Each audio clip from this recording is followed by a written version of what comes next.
जंहिं पंहिंजे मौत जे बिस्तरे आख़िरी अज़ान में बि सिंध जी तरक़ी, सिंध जी ख़ुशहाली, सिंध जी बका लाइ चाखुनि ढकोड़ींदो ऐं लिखंदो रहियो। यकीनन अली हसन चांडियो साहब अहिड़ा जो आहे नौजवान, अहिड़ा जो आहे क़ौमी बरकत जो आहे पैदा कया ऐं अहिड़ा तारीख़ी ऐं सम्झा थो उहे मिसाल ठहंदा।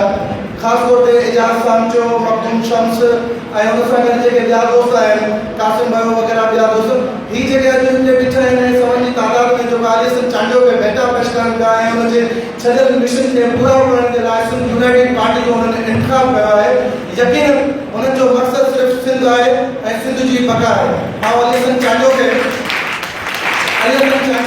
सलाम पेश कयां थो ऐं हुनजे छॾियल मिशन खे पूरो करण लाइ वचन कयां थो। अमल लोली न ॾे मूंखे आ जाॻणो, जबल आ जाॻणो, क़ौम खे जाॻाइणो। ही जेका क़ौम आज आ सदियुनि खां सुतल, हिन खे माउ जी आका लोली मिलण।